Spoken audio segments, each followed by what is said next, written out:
What is going on, everybody? Welcome to the Run Pure Sports Showdown show. We're talking some college football. It's the National Championship, and we got some people in the chat. Marquis, he's saying he's out on this game. Listen, we got winners here. We got Big T. We got Fear My Turtle. We're going to be giving you the best info you can get in the industry. We don't care if it's one of the more lame college football games that we've had for finals, but it should be a fun one to talk about.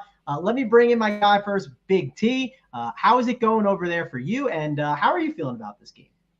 Yeah, I'm excited. Title game. TCU gives a little bit of the Cinderella feel to it. Everybody's thought they should lose a bunch of games this year. They somehow come through, win, get a little lucky, whatever you want to call it. It doesn't matter. They're here. And they beat Michigan. Everyone thought, and myself included, I had a big bet on Michigan. I thought Michigan would handle them. Beat Michigan, so they earned it. No matter what anyone thinks, they earned the right to be here. Georgia should have lost to Ohio State, I think, too. I was big on Ohio State. But they came through and got it done as we turned in the new year. I'm excited for this game, though, and there's going to be a lot of game theory we can talk about as we go through because the optimizers are going to be pushing Georgia heavy.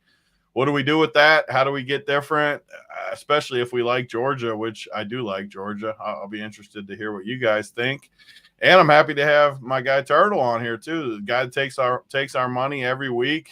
I want to get his thoughts, especially after he whooped my ass in the college final. I ran pretty well in that one. Yeah, you're gonna be like Uncle on us, Mangone. He's gonna come in sandbag. Oh, I ran pretty lucky in that one. He said. You know what he's gonna run with? He's gonna run with. Oh, I may have done really well on the final, but I got murdered on the night slate, right? I got absolutely crushed and lost all my money there. So that's what the sandbaggers always do. But we got Fear My Turtle, one of the best in the industry. We got Big T, another great college football player that's up there. We're going to talk about this one. Fear My Turtle, how are you feeling about this game? I mean, obviously, this is probably one of the more, it feels like a lame game, right? I mean, when there's a plus 13 team on the other side as an underdog, and no one thought TCU should even make it, it does feel like a bit of a lame game. But what's your kind of thoughts on this game before we kind of dive into DFS stuff?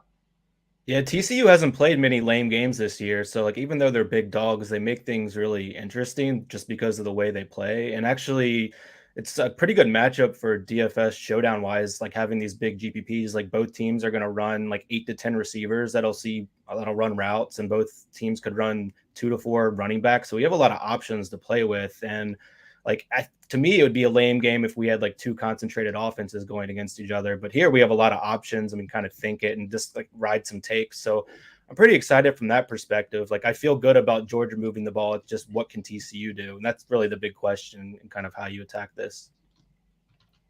Yeah, it should be fun. I mean, you're right. TCU has played some good games, but I mean, on the surface, people are just even our guy Dunkel, he's bet against TCU all year. He's out there saying, I'm going to lose more money on him, even though Dunkel wins all the time.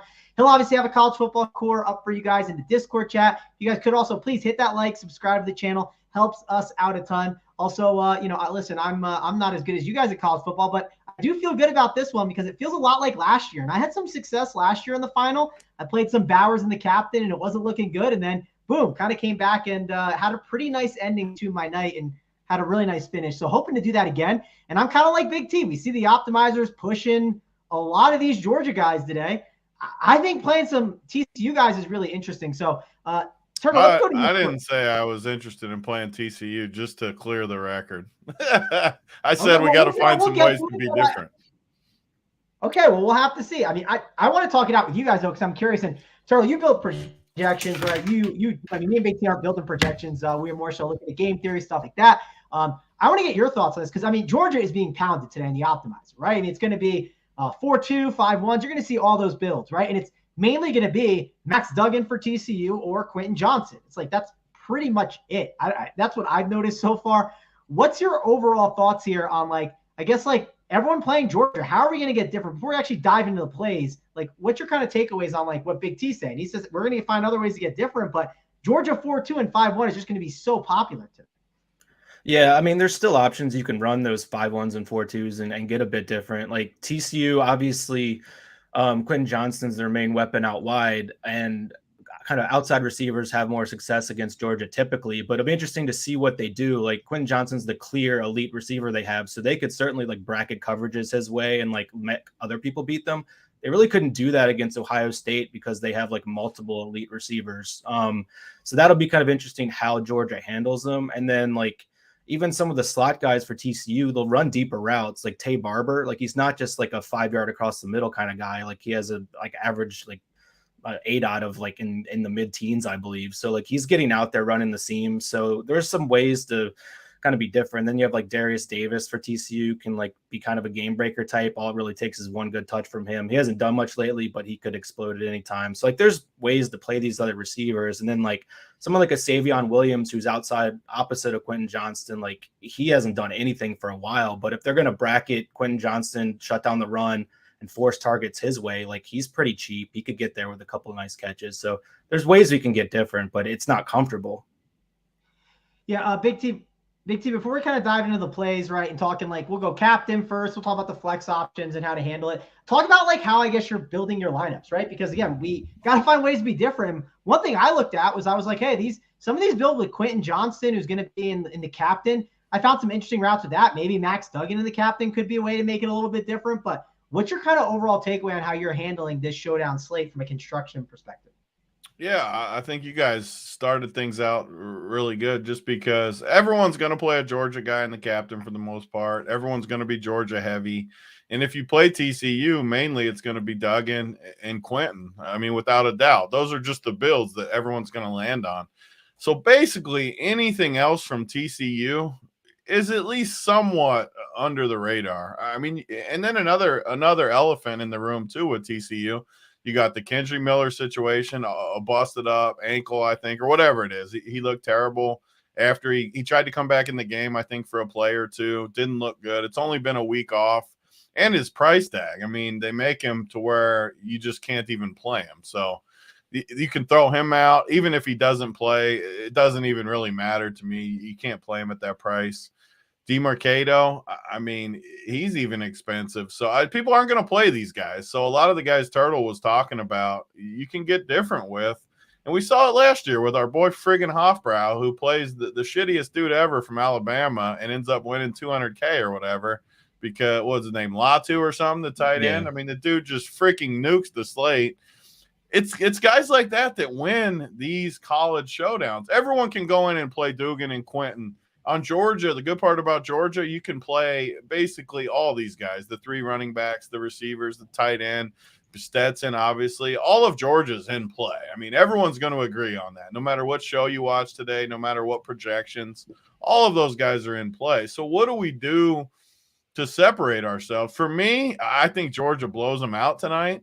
So for me getting different, it's not going to be a TCU in the captain. But that would definitely, if you think TCU plays it close, I think that's one way to definitely be different is go a little TCU. Even like 3-3 tonight is going to be pretty different in my mind.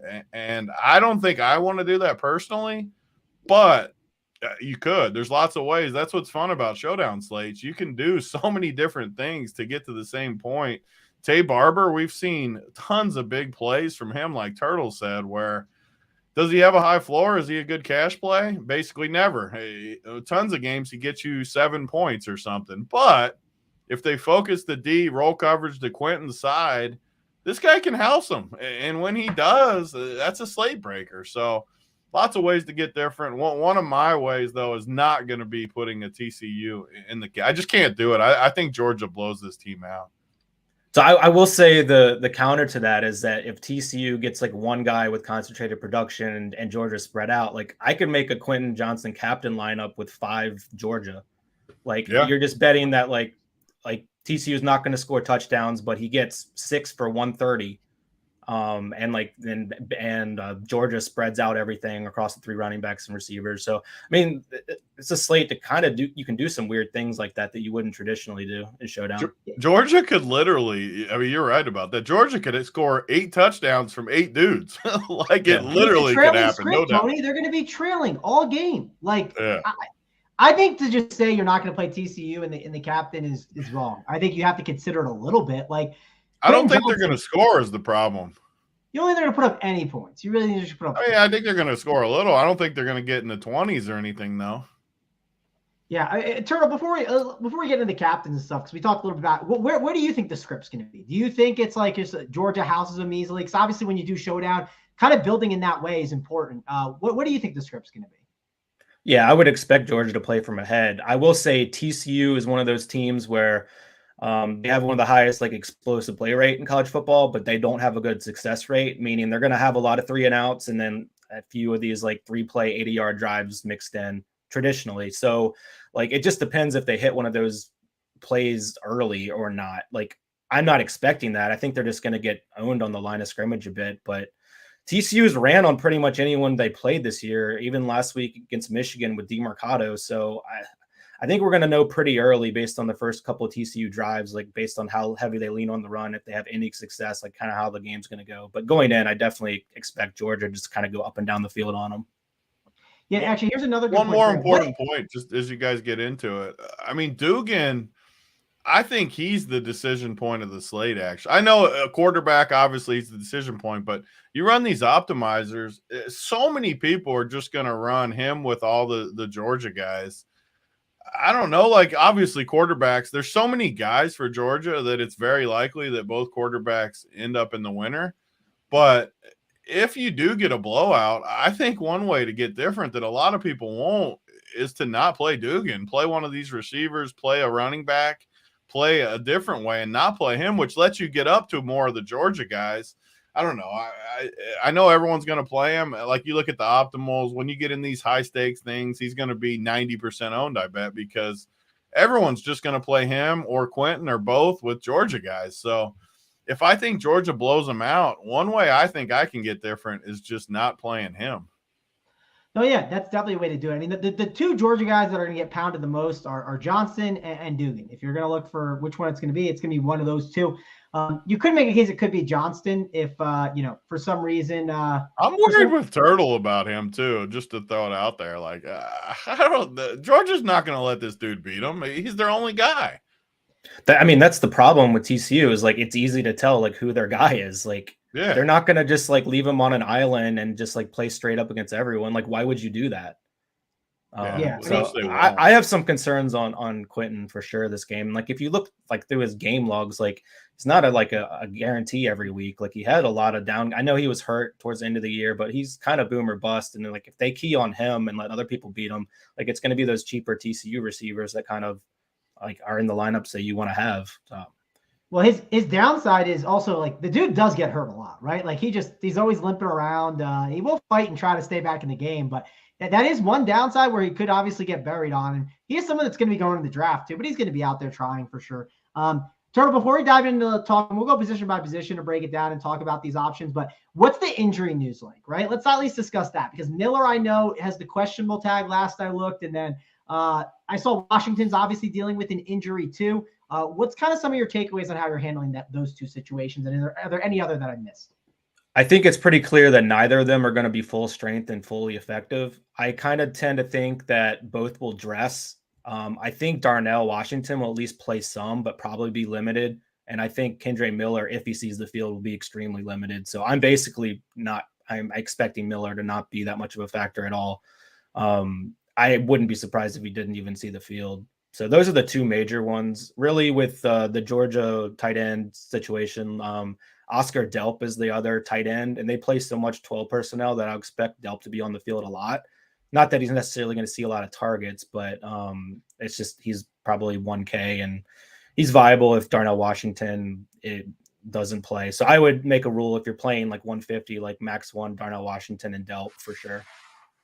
All right, cool. That's definitely helpful information for the people. As you could, please hit that like, subscribe to the channel. Helps us out a ton over here at Run Pure Sports. Tony dove into the quarterbacks before, but let's go to you, Turtle, first. I got a question real quick for Turtle, too. So I don't know. This is Turtle's area of expertise, definitely not mine.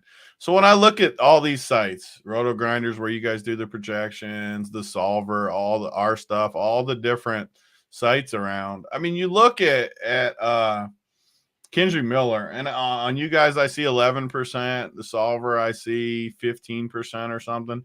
There's no way this guy's that high, right? Like, where do these numbers? People are actually going to play him even at 10 to 15%. I mean, if there's news that he's like warming up and like he's going to play, like He'll get which clicked they're in. going to, right? Because it's college. Like, the dude's gonna have the pads on, but is he really gonna play? I could You easily think see people will play him though, like even at 10 to 15%? I think it'll be more of like 7 to 10%. That's still not 15. that's tasty though, because that's gonna pay Yeah, for a decent percentage of the rake.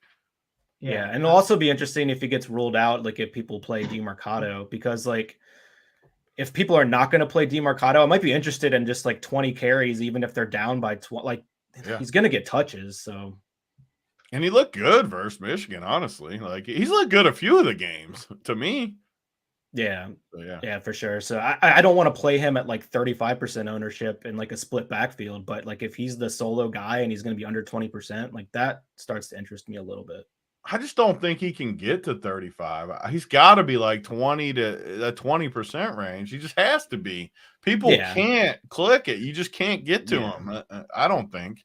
Yeah, the price is high, right? That's one of the problems with it. Like when you compare to the other options that you can go, it's just a really difficult click. I remember looking last night when I was kind of just hand building out some teams, and I see it like DeMarcado's kind of close enough in that range, I believe. And I'm pulling it up now just to make sure. When you sort by utility, it's DeMarcado's at 7K, and it's like you can grab Bowers for 1,000 more, right? You can grab McConkey for 7.6. You can grab McIntosh at 8.6. Like it's just not that much harder to get up there. Where I think overall he is going to get completely overlooked. So that news will be interesting. We'll probably determine where his ownership ends up being at, depending on what happens with Miller. But Turtle, I want to go to you about the quarterbacks and really discuss how you're handling that, because Tony kind of opened it up with just saying fading Max Duggan could be the move, right? Like that could be a way to just like eliminate a lot of the people in the field. I assume he is going to have a very, very high ownership tonight. I know on your guys' site, got it pulled up now, it's at 72% that you guys have. I would assume it's going to be in that 60 to 80% range. And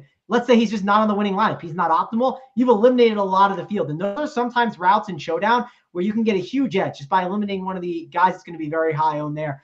And then you have Bennett, where we talked about the script, right? TCU is likely going to be trailing. So could we make an argument that if Georgia scores a lot of touchdowns, Bennett could possibly be a really interesting fade? I'm not saying I'm doing it, but I've thought about it, just because if the run game is dominating, is there a route where you think that's viable? How do you want to handle both these quarterbacks on this slate? Yeah, I mean, generally speaking, I want to be over on Bennett and under on Dugan. It's just it's hard for me to see a scenario where Bennett's not in the winner. And I don't want to necessarily be over on Bennett captain lineups, but just in flex, because I think like TCU is not a team that's going to get a lot of pressure. Like they're going to have to honor it's just going to be tough. He's going to see a lot of clean pockets, in my opinion. And I just don't see how he doesn't score. Also, he can run a little bit, so that's another added thing that helps his floor and ceiling. I just don't see a scenario really where Stetson's not in the optimal lineup in some way. Yeah, also Stetson's like a man playing with boys, because he's like, I don't know, like 28 or something. I forget how old he is, but he's definitely an old guy for sure. Big T, let's go to you and get your kind of takes on this. Obviously, Duggan and Bennett, both really good plays. You could see them both being in the optimal lineup, but that soaks up a lot of your salary, and then you have to kind of mess around with some other cheap options. How do you want to handle both these guys?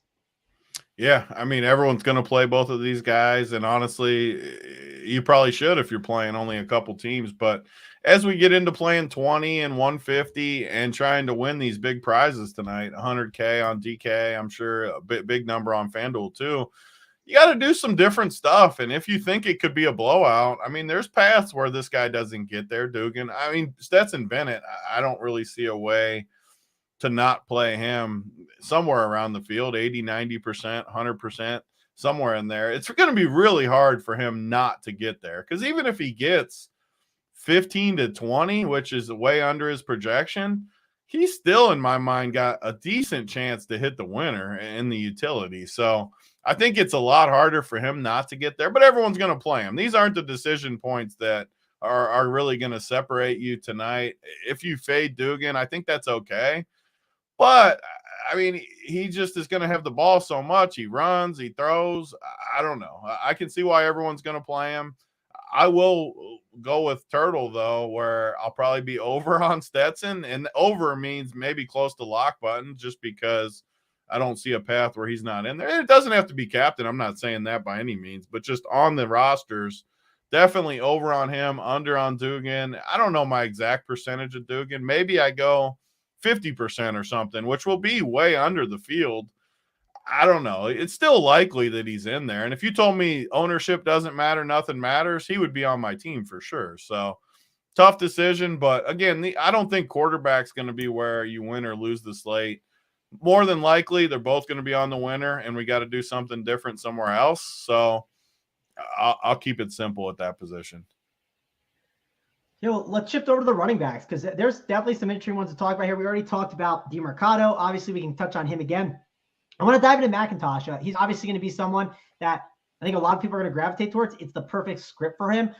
He definitely saw a larger majority of the snaps than some of the other players, and he's kind of the lead back if you have to pick one. But what does Georgia do? They mix in other running backs, and this is where, like, for instance, last night's showdown, we saw Jamal Williams and DeAndre Swift both be in the optimal lineup with Jamal Williams and the captain. And this is where maybe we can get different by playing multiple running backs. Like, I really like this spot for Milton. I think he's a pretty good play. I think Edwards is not a bad one also. I would love to get your take, Turtle, on the Edwards versus Milton conversation. I know if you're a narrative guy, Milton's going back to California, I think, where he plays or whatever. So is Bowers. I think it's like hometown narratives for those guys. But I think McIntosh, great play. Touch on him, touch on DeMarcado again, and then really talk about the Edwards versus Milton, because I think that points can be made and slates could be won on the Georgia side of the ball.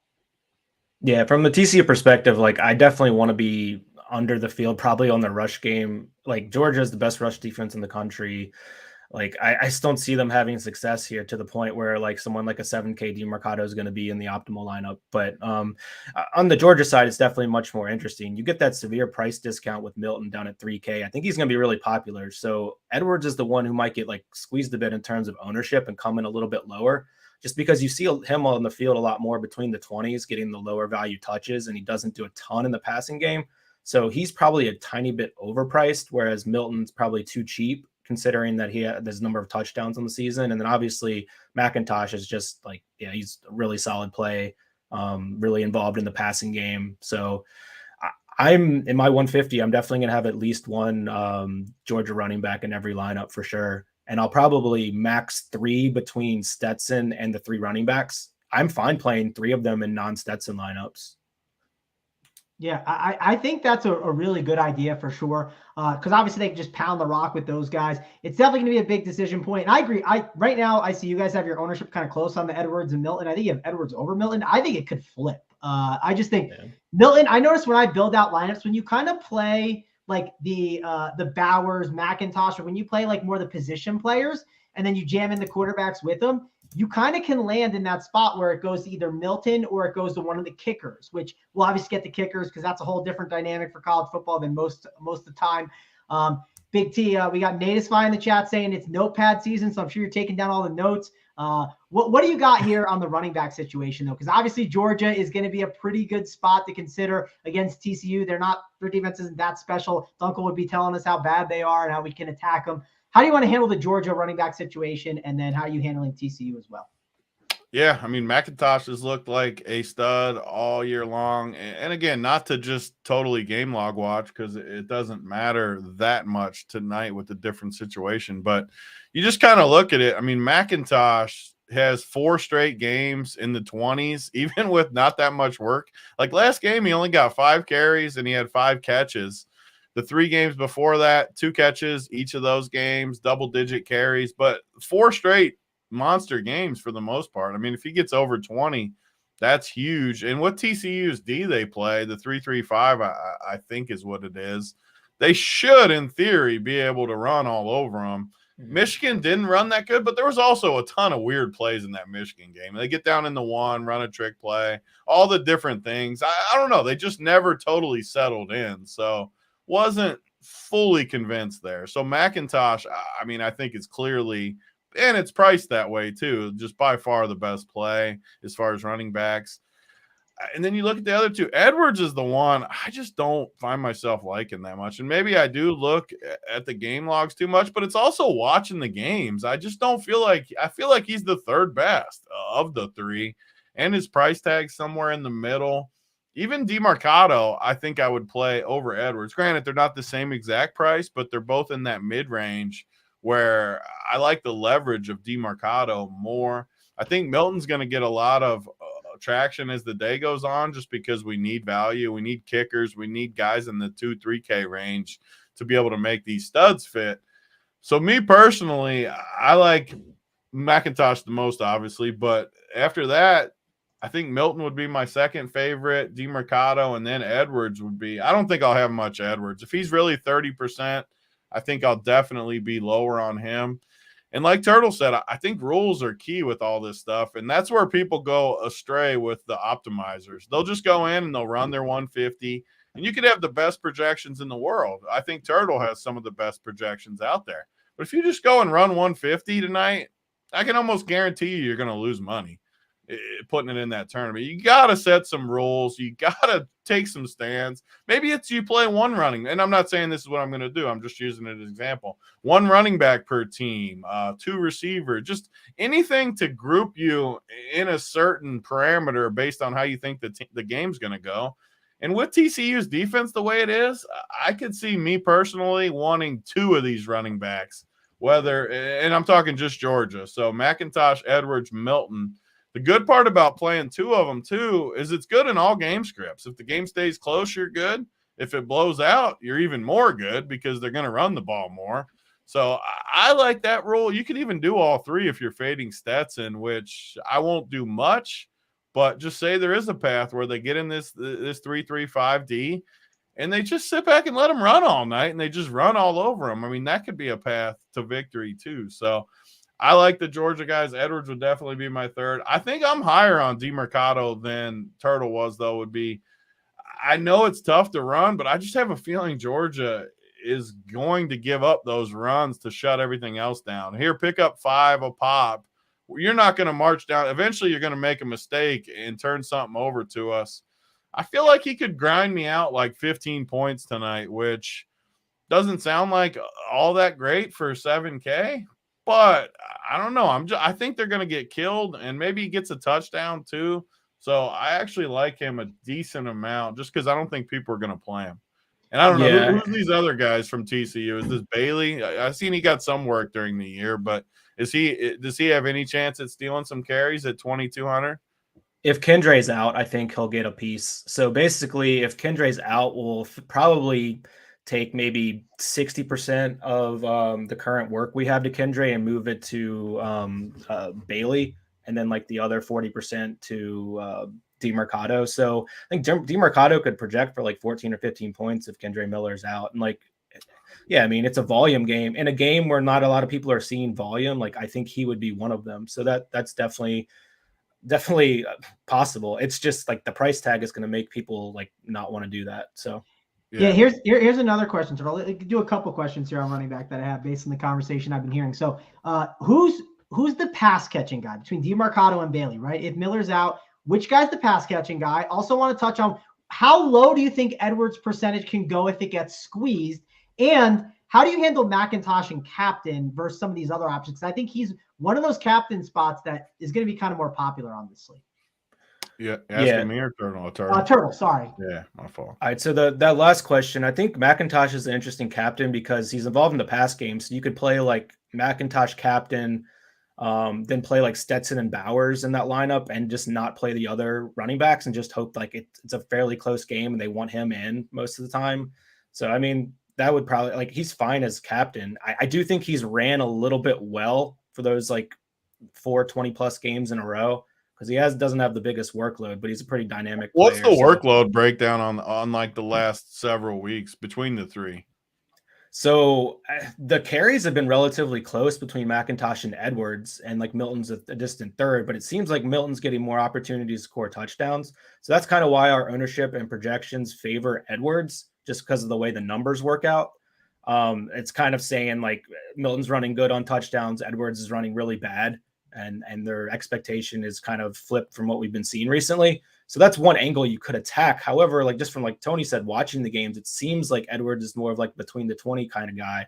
And like, I want to use that what I'm seeing with my eyes and kind of like make a stand like that. So, I mean, that's why I'm heavier on Milton than Edwards. Edwards, I think, could get down to 20%. Yeah, I agree. And another reason why I kind of like Milton more is I was reading up on the situation, and like he didn't have a hamstring injury from like week 6, I think, to 10. And like, I don't know, when you have a hamstring, right, it takes some time to come back from, and you ease him in. This could be the time where they're starting to like kind of give him heavier workloads. And he looked like one of the better backs last week. Our guy Bruce wrote that in the playbook up on Run Pure Sports. So check out his playbook. That's kind of one reason why I think the Milton stuff could just keep, like, it could just flip and Edwards doesn't get as much work. Yeah, that's certainly a I possibility. think Milton's going to be more popular than Edwards, though. Well, that's the thing. He might be more popular. Yeah. Yes, that's one of the things you might run into ownership wise. Yeah, I mean, I think the best part about Showdown, though, like it's what makes it so good, that like the good plays become not as good, if that makes sense, just because everyone processes the same information, and by the time it tips off tonight, everyone's going to be in the same type paths. And if you can just get creative, where like Turtle said, this dude's been getting a lot of the work. Who knows? Maybe he just breaks between the 20s, but he breaks it and goes to the house. All of a sudden, his lower ownership. Yeah. Yeah, no, that's a great point. So you said lowest you get was 20, and then the other question I had was the TCU running backs. Which guy is more like the pass catching guy, right? Like, I guess break down both of those if Miller's out, so people have an idea of like how to handle that. Yeah, they don't pass a ton to their running backs. I think like last week they might have had just like one running back target, and it was DeMercado. Like that's Dugan's. Like if they're not running, like he's just gonna kind of do his own thing and scramble around, try to throw downfield. And I don't know how that's gonna go against this Georgia like defense. Like, but I mean, to answer your question, I'm not really relying on much pass game work from the TCU running backs. Yeah, okay, that's fine. I just figured because you never know. Sometimes you could just lean one way, and like the one guy, because they're in a trailing script, gets more of the work. And it just, obviously PPR adds up, right? If you get a 2-yard catch, it's way better than getting a 2-yard run. So obviously, yeah, like Dugan's not a check down guy. Like he's going to go for it. They're going to go down the field. And that's kind of how you beat Georgia's explosive pass game plays. And like, that's what TCU has been doing all season. So it sets up an interesting dynamic. Like, can you live on that forever? Like I've been probably undervaluing TCU all year long, and they find ways to win games. So maybe they'll keep this one close, but it'll probably be downfield in the passing game. Here's another good question for you from a running angle. Max Duggan, right? If you watch the game before Michigan, right? I forgot which one it was, but he like absolutely just like ran like 80 yards down the field in that one championship game. Is Georgia's defense susceptible to quarterback runs, or like what's your kind of takeaway on his rushing upside? Is it more capped in this spot, or is it better? What's your kind of takeaways on that? I think it's definitely capped. Georgia's faced a lot of running quarterbacks this year, and like none of them have really got there on the ground. Like Jaden Daniels from LSU, he had negative rushing yards. Will Levis from Kentucky, I think he had like 25. Hendon Hooker was under 20 rushing yards. We know he runs a lot. Anthony Richardson from Florida, like he's a scrambler, under 20 rushing yards. Shalee from Kent State, good runner, under 5 rushing yards. And then like Bo Nix had like 35 the first game of the year. So like teams are not beating, like running backs are not getting there on the ground versus them. And part of that is like you get negative rush yards for sacks, and like Dugan's going to eat some sacks tonight. So that's another reason that I want to be under on Dugan. Like I don't think he has the same rush floor. Also, Georgia's not allowed a rushing touchdown to a quarterback all season, and Dugan's gotten there on the ground a lot. So it's just kind of conflicting styles going against each other. And I think the Georgia side's going to win out there. All right, let's shift on over to the receivers. Big T, I'm going to go to you first because you're a Brock Bowers guy. You play him almost every week, right? And it's a Brock Bowers slate, right? It's definitely a good spot to look at him. You got Quentin Johnson, who we'll talk about. Obviously, we discussed how he might be kind of bracketed some of the game. Mitchell is another guy that he's one of those clear values that is clearly popping. Saw a lot more snaps last week. How are you handling both these receivers on the TCU and Georgia side, Big T? Yeah, so Bowers is the guy. Everyone knows it. Everyone likes him. For whatever reason this year, he just really hasn't shown us that same ceiling. He's blocking more, which is obviously good for Georgia. But you look at his numbers, I mean, he's got, 1, 2, 3, he had a 30 and a 38 early in the season versus Kent in South Carolina. But he really hasn't shown us a huge ceiling all that much. And what happens on nights like tonight, hardly anyone grinds college all year with us. You can count them on 2 hands the amount of people that have grinded every slate. And we're going to get a lot of new people tonight that haven't. And where are they going to turn? They're going to turn to guys they know. And they don't know many of them. They know Brock Bowers. They know some of the studs. But I bet the casual person couldn't name more than 5 players in this game. So they're going to go to the guys they know. Brock Bowers is going to be right there with the quarterbacks as a guy people want to play. So not saying I don't like that because he's a stud. He's right there with my boy from Notre Dame as the best tight ends in the country. They're going to be awesome pros, but it's game theory. We're trying to get to the top of the leaderboard tonight. So I'll probably be a little bit under on him just in general, at least in the captain spot. The guy that was projecting so good last time that started awesome. I think he got 3 or 4 targets the first drive. And then he went a little cold the rest of the game, but then he catches the last touchdown. Mitchell looked good to me early in the game. I don't know why they really went away from him, but just straight eyeball test. He's been injured most of the year. I think he only played a few games, but he looks really good, and he's 4K, which is going to make him popular. So, again, some of the best plays are popular guys, but we can do stuff to get different. I just think he is one of the best plays for sure. The guy that's in the easiest fade besides Kendry Miller is McConkey for me. I tried to make him happen last game. Again, this last game was what? 10 days ago or less, 9 days ago, New Year's night. So they haven't had that much time to look different than the last time we saw him. I mean, these are college kids. They're young. They can heal, but he looked injured to me. He could not really move. He's 7,600 tonight. I just can't play him. And everyone that follows my showdown stuff, I like to make fades. He's not going to be that high owned, just like Kendry's not. But you eliminate a few of these guys totally from your player pool, and it does help you just narrow the percentages up just a little bit. So I think McConkey is just a dead clear fade to me. And then it gets us to the – so I like Bowers, like Mitchell. And then you look at some of these other guys. Last game, this Arian Smith dude, a burner, was totally unowned, and he started to get some work, maybe because of the McConkey injury. Yeah, Turtles he took some McConkey, yeah, I was going to say Turtle's definitely better with this area of knowing who fills in for who. But just straight eyeball test, which is what I think I'm good at, he was just a burner, man. You get him on the outside, he can take off. So I like him more than McConkey, and he's 4,200. I like that Turtle said he stole some of his work. These other guys are just guys that you can throw in. I like the Delp take from Turtle, too, to start, where Washington, even if he plays, he's banged up, and we've all seen – well, I shouldn't say we've all seen Washington, but last year in the title, this is a huge guy, biggest guy on the field by a mile.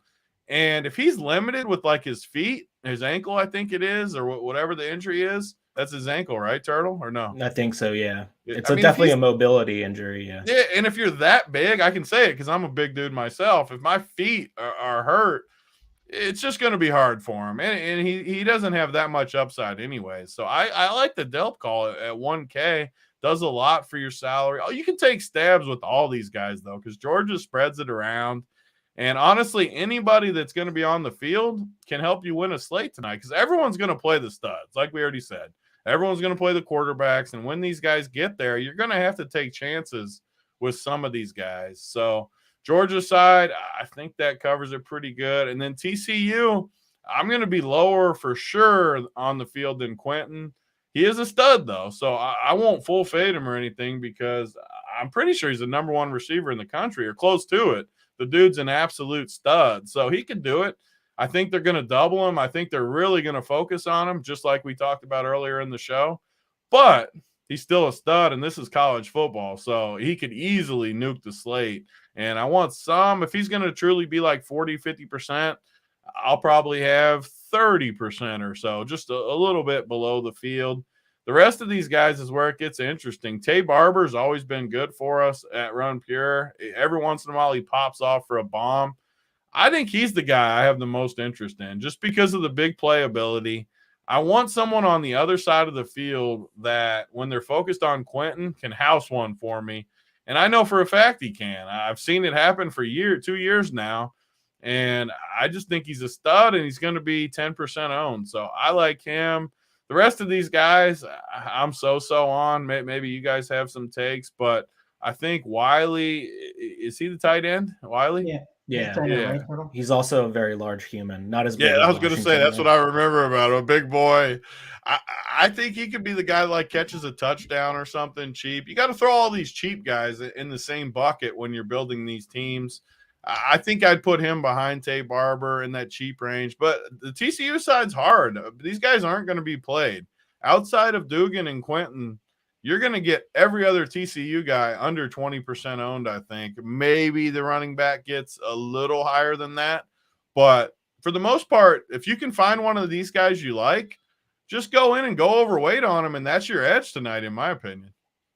Yeah, I mean, if you want, you could. One thing you could do is a lot of people are putting 5 Georgia on their team. You could just eliminate the 5-1 builds completely, right? I mean, that's one way you could just go in the optimizer and just feel like you have a bit of not differentiation right away, but you'll definitely get away from some of those routes that people are going to just all have. Turtle, let's go over to you. Talk about Brock Bowers. Obviously, I mean, it feels like he is disappointed more than not, but at the end of the day, you need raw points, and he could be one of those raw point scorers on this slate. We touched on Johnston.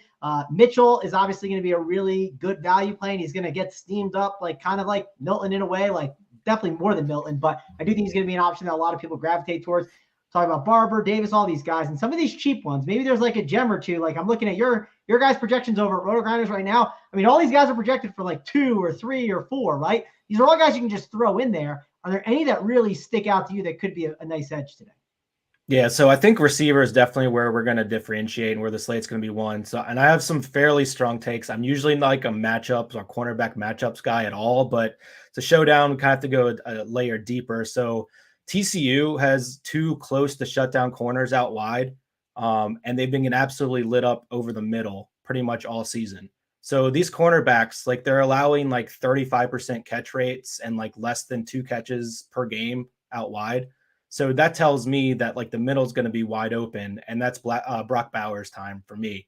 So like I have a pretty strong conviction that he's going to nuke the slate. Like he's almost like a George Kittle type, in that like he's kind of excited now. I mean, yeah, I mean he's going to be popular, but like I just combine that with the fact that TCU doesn't get great pressure, and I think Stetson's going to have time. Like I could see some really big plays from Bowers over the middle. And then how would it be in the captain, Turtle? Like, let's touch on that real quick, because he's obviously one of those captains people are looking at for sure. Yeah, I mean 15 to 20% captain, I would say. So like I'll probably try to double that at least. But I see past where he beats Stetson straight up, and the Georgia running backs get there. So like having Bowers captain, Stetson, and like 2 Georgia running backs, like that's my favorite type of build for this slate. Just because like Bowers can get there on like 4 catches, and I think he might even have a bigger kind of volume game than that here. Beyond that, like the Georgia receivers, like Mitchell's going to be really popular out wide at 4K. Like he's a solid play, but he's definitely a guy I'm going to try to get underweight on, probably half the field, just because I want to play some of the lower owned slot guys on Georgia, like Kyrus Jackson and Blaylock. They might only run 10, 15 routes today, but the middle of the field is going to be more wide open, and they might funnel production there. So those guys are under 2K. So I like taking some shots on them, but definitely max one of like the Blaylock, Kyrus Jackson.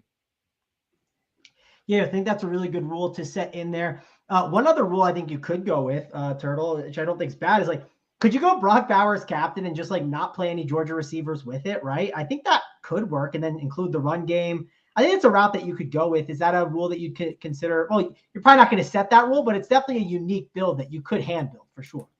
Yeah, I could definitely see a situation where like Stetson, like he throws 2 touchdowns, they're both to Bowers, and Stetson runs in a third, and like all the other Georgia receivers are like 2 for 20 and like aren't in play, and then you have 2 Georgia running backs. So I'm definitely fine just having 1 Georgia pass catcher if they're in the captain slot. I mean, that's the problem with them. Every game, like you see the box score, they have like 8 to 12 guys catching passes every game, and like you'll see like 1 catch, 2 catch, 1 catch, 2 catch from everybody. It's going to be so spread out. So like if you can just like eliminate that and try to get less things right in their receiving core, I think that's definitely an approach you can take. I do like sprinkling the cheap guys in though, because like if one of them catches a touchdown at 1.4K, like there's a good chance that they're going to be in the optimal. I can almost guarantee you one of these cheap dudes is why someone wins 100K tonight. Like I can't say which one it's going to be. It could be any of these guys, but if I could bet on that, just that one of these dudes under 2K is in the champion, I would definitely take that bet. Yeah, these cheap guys, definitely you're gonna have to mix and match them and consider them, because if those expensive guys are in there, obviously that route you're gonna need. And in college, you just need the studs. You just do, because when Bowers does get 25 and the quarterbacks get 30, you have to have them. Like, even if the cheap guy gets 8, that could be in the winner. Like, even more so than the NFL showdowns we always talk about. Oh yeah, for sure. Turtle, let's I guess touch on the TCU guys. I don't know if you touched on. I know earlier on you touched on Barber and some of those other options. It sounds like Barber was your favorite in Davis because you think Johnson's gonna get bracketed a little bit. Here's a good question. Besides, talk about Barber and Davis a little bit and some of the other TCU receivers. But what ownership on Johnston would you see that you're like, man, I should have played more of him? I guess that's a good question to ask. Like if he's down at 30. But if he comes in at like 40 or higher, like I'll be fine with my stance. And like Quinn's probably just a guy I'm just going to play around the field, like, and on this slate, like I don't have a strong conviction on him. Like if they don't like double him and bracket him, I think he's going to have a good game. And if they do, probably won't. Like I'm not going to, like, my slate's not going to be won or lost on him, I don't think. But I do like some shots other, like Savion Williams and Jordan Hudson. They play out wide opposite of Quentin Johnston. I think if you're not playing Quentin Johnston, they have a good chance of, I've seen a lot of volume, especially if they're doubling or bracketing, and like outside receivers, usually where you beat Georgia. So thought process there is like they could get funneled targets out there. I mean, the problem is Savion Williams is playing most of the snaps and he's been terrible. Like had 3 targets last game, no catches. Like his game log is going to be really ugly, but I'm going to be pretty significantly over the field on him, even though it's uncomfortable, just because I see the possibility of a big game.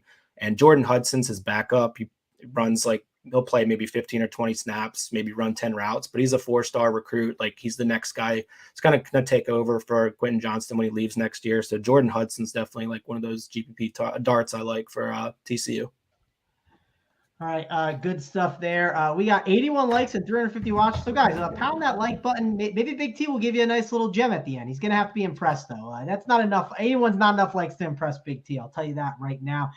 Big T. I figured out how Turtle always beats me though. He plays these dust balls like Jordan Hudson. Like, man, I just looked on him. That's what I was going to ask.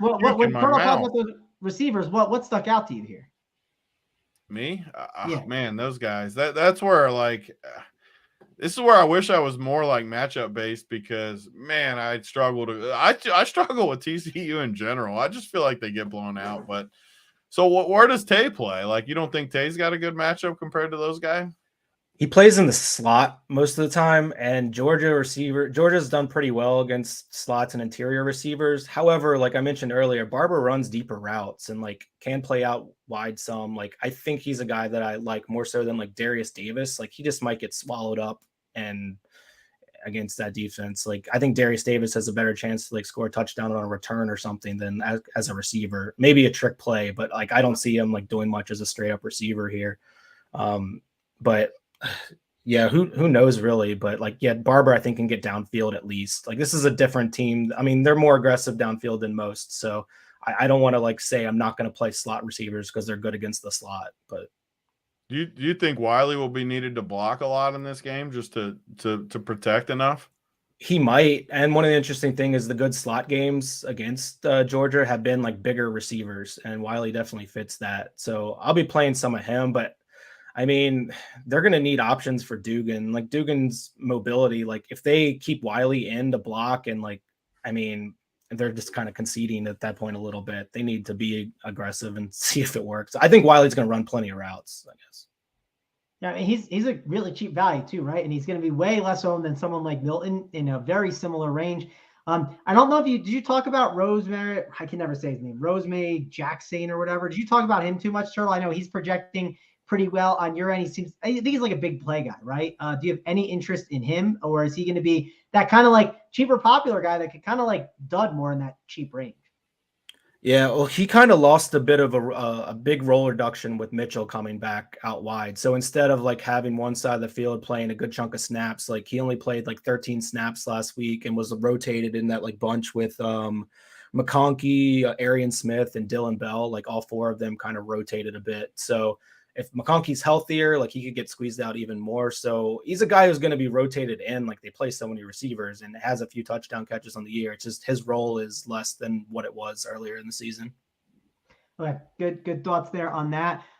Big T, any final thoughts at the receivers? We want to talk about the kickers and how we're handling them, because I think they're going to play a factor today, right? And I think a big talking point here is like the Georgia kicker is probably going to get ownership today, right? Like if people are playing 5 Georgia and they think they're going to put up a ton of points and he's a cheap value, I mean, he's got a great projection. I don't see how people are not just slamming this kicker on their like cash game teams.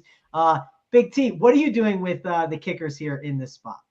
So one thing to note, all the time, most of us have watched us for the NFL content for Showdown, and we always like kickers. One issue with kickers in college is you just need more upside than the NFL. And in the NFL, if a kicker gets you 12, you're huge. You just saw it last night. Crosby was in the winner for a lot of money with 12 points. In this game, I can't guarantee you 12 is good enough. And don't get me wrong, I'm going to have kickers tonight, no doubt about it, just because there are games where none of these cheaper guys get there. But as we talked about throughout, I mean, if one of these cheap guys houses one, the kickers become in tough shape in a hurry. And they're always overplayed too, because people don't really want to gamble with the cheaper guys. And when they run the optimizer, like let me look at the numbers real quick. I mean, the kickers just hit more than they should. And don't get me wrong. I go ahead, Turtle. No, I'm just saying it's just a range of outcomes exercise. They have a narrow band and a higher median, and they don't have the ceiling, obviously. And I agree with you in college. Like I'm usually not rushing to play kickers unless it's like a 40 total type game. So like he could get 12 and that might work, but I think one of these cheaper guys is going to score a touchdown and match him at least. And you just like, you feel so dead with the kicker in college because even say it starts out good and it's a little lower scoring, it's whatever, 23-6 at halftime. And there just hasn't been much. Even last year's game, there wasn't much scoring, which was why fantasy scoring, there were still things that happened. I think there's a pick 6 and different things along the way. But the kickers still just don't, I don't know. Like, I think you can use the kickers, but it's hard for them to be on the winner. Like Mangone said, they could be a better cash play because they are safer. I can almost guarantee you this Georgia guy is going to get you 10 to 13, 14 points in that range, but he's never getting you like 22 or something. Hardly ever. And they're owned. Like, I bet this kicker comes in 35, 40% tonight, which is just crazy to me. And when we're trying to win the 100K, we could talk about prize pools and stuff, but we're trying to win first place in these GPPs. And I just would rather gamble with the cheapies. And I don't know. Don't get me wrong. I'm going to play some of the Georgia kicker, at least the TCU kicker. I might just totally fade. Let me pull him up. So he had a 16-point game versus Iowa State, and they scored 62 in that game. So what about the lower scoring games? So they scored 29 versus Baylor. He scored 6, 17 versus Texas, 5. So if you look all the way down his game logs, like he's got a few 14, 12, 11, 16. Yeah, I'm going to fade the TCU guy for sure. So would you possibly play the TCU kicker as the 1 TCU in a 5-1 and just hope that like he nails like 2 first half field goals for like 7 or 8 points? They do nothing on then, offense. Like the team just like does nothing. Like that to me seems like the scenario. I've seen this work on though. You are correct. Like if it's just a blowout, and what happens sometimes, maybe someone even gets injured or Quentin gets injured. He's got injured a bunch of times. There's all that ownership. And it gets to a point sometimes where you just need the leading scoring TCU guy that's cheaper. And it could be a kicker. I mean, that could be a build I would use it on. So to be fair, to counter back a little bit on the kicker, I last year I did play the kicker and I played the opposing kicker, right? I played the Georgia one. I think the one that was lower owned, and I got third. I didn't win, but he doesn't get ownership. And when the other kicker does, which the other kicker did, who had a lot of ownership, it's massive. And if you can get that kicker to dud, like the Georgia kicker, if he does do poorly today, how the hell is he going to dud though? The Georgia kicker? Well, if he's just not on the winning lineup, right? I mean, it's possible. Well, again, Tony, you sometimes come on these shows just like it's going to be an absolute blowout and just assume. Like, I don't think Well, this game. That's how you're supposed to play Showdown. You got to go with what you think it's going to be, right? Yes, you do have to do that, but I'm not as sold as like it's just a complete blowout. I'll just say that. I'm not racing to play the TCU kicker. I'll at least say that. But if you tell me that, I mean, Turtle, you have this kicker at 32%. If he's not the optimal play, a third of the field is just not able to win. You know what I mean? Yes, you can cash, like, sure, that's great. But if you're playing to win the 100K and that dude's not optimal, a third of the field is gone from a kicker. Like, that's it. And Tony, you say these things add up. I'm not saying you should fade him, but maybe the way you play your Georgia kicker is you play him in some different kind of constructions. Maybe it's not in the 5-1 because everyone who does the onslaught of Georgia. I don't even like the Georgia kicker. Well, a lot of people are going to. I'm not saying. I mean, he's going to be 40% owned tonight. I really think he is. I mean, he's someone I would definitely consider playing in like a double up or a head-to-head more so than in my 150. Like, he's probably a good play there just because it's safe. But like, you're getting 10, right? You're getting. I want to be under. I want to be under in GPP because I'm peppering these really cheap guys who, like, they don't even have to beat the kicker; they just have to come close because they're cheaper. So, yeah. I mean, one thing that is interesting that I'll just say, you ask anybody how this game is going to go tonight, everyone says it's a slaughter. Every single person. Read the chat. Every person, this is JV versus varsity. Saying that, tons of people are betting TCU. Our boy Cam bet 100K on TCU. Yeah, because the action comes in. Like, I'm not going to give details where I get it, but tons of people are betting TCU, Mangone. I don't know. I just got a text from our boy Wakey too. He said, "Imagine playing kickers in college football." I agree with him. We're not saying we're playing them. We're just talking about it, right? Because of the ownership, it's massive. Like it's this. Tell you, when you run everything, when you go into a Sabres. This is good for us. I'm glad that they're going to be 40% owned, or the one's going to be 40. That's good for us. It gives us a much better chance to get to the top. I'll say I'm not kicking in like I'm not clicking in like the Georgia kicker over 3K Milton. Like, I'm not doing that. But yeah. Maybe some people, if people are just using optimizers, they will. Because I mean, I think it's probably true. Like, the kicker probably does have a slightly better median projection than Milton. But when Milton scores a touchdown, like, he's gonna dust them. So, I mean, how much Milton's gonna get the scrub run too if it does turn into a blowout? Like, he could score. Milton could score 3 times, and it wouldn't be the most shocking thing. It's the Milton hometown narrative, right? He's in his back in California. It could easily just run it to him.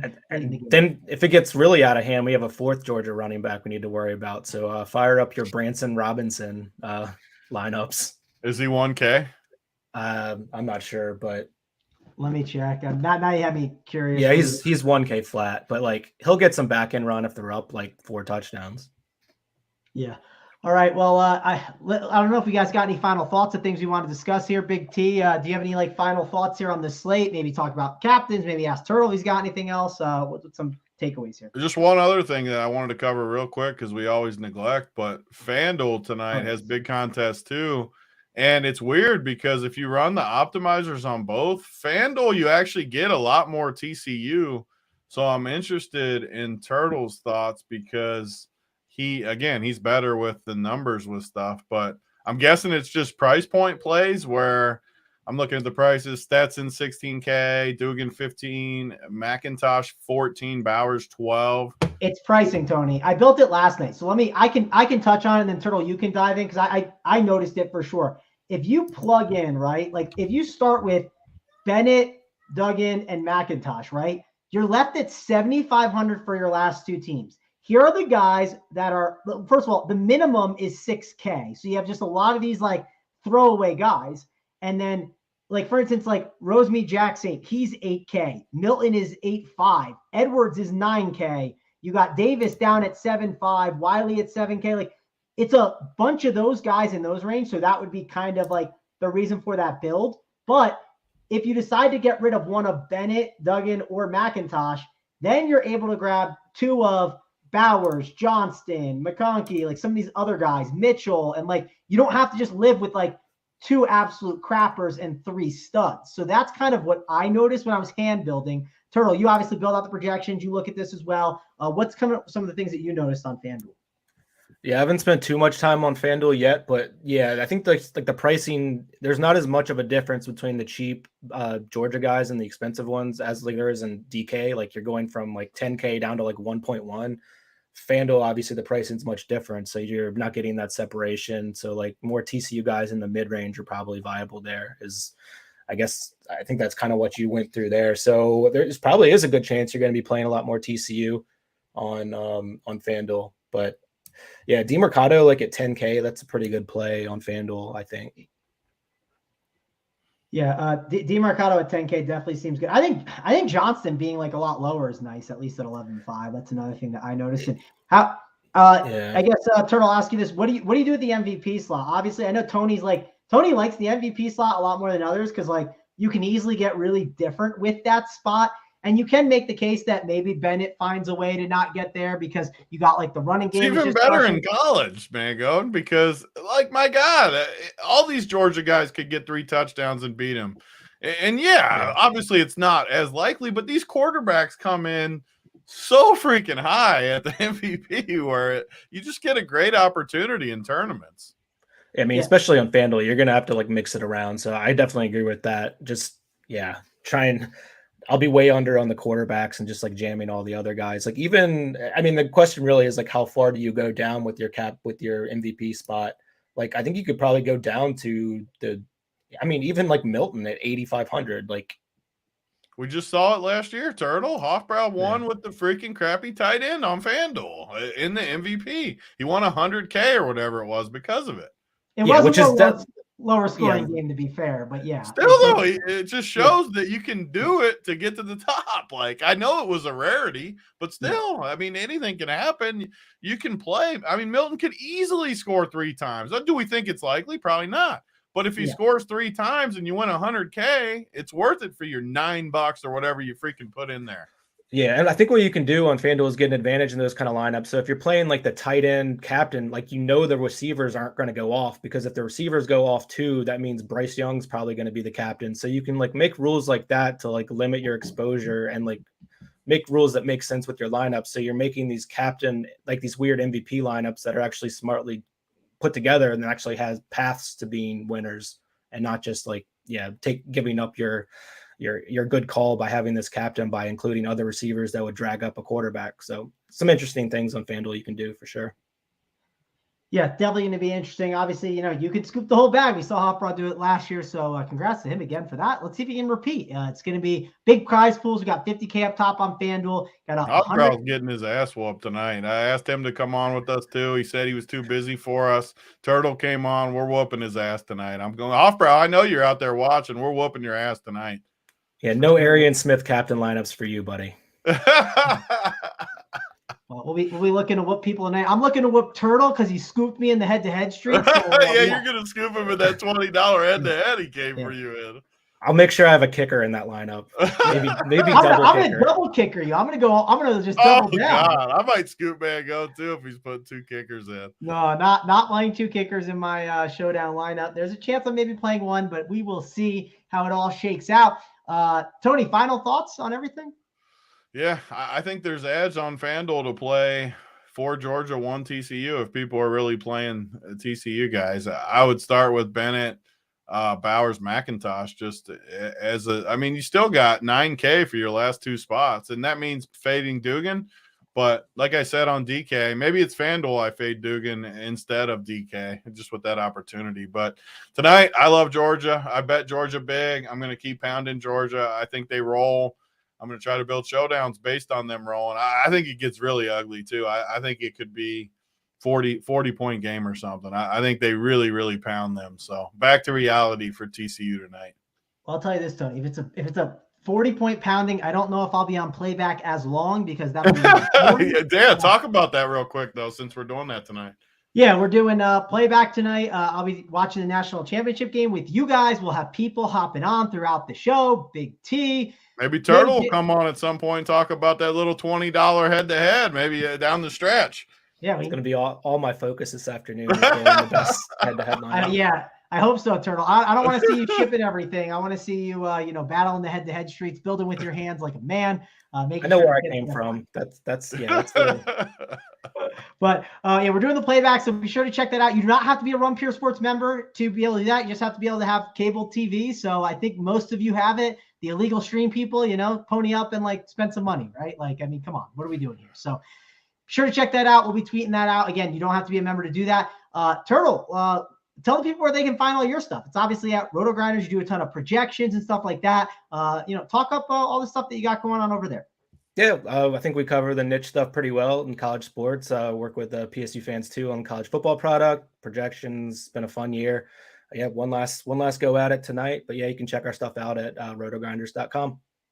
Yep, you'll be shifting over to the college basketball streets. I mean, you're already in them, but right, like the main focus will go to CBB. Sure, you'll be trying to get one of those seats to try and win that title in the March Madness thing. So that'll be a lot of fun to check out, see who wins that at the end of the year in the DFS streets. But that's going to wrap it up for us. Thanks a lot for joining us, guys. For me, Mangone, Fear My Turtle, and Big T, we will see you guys later.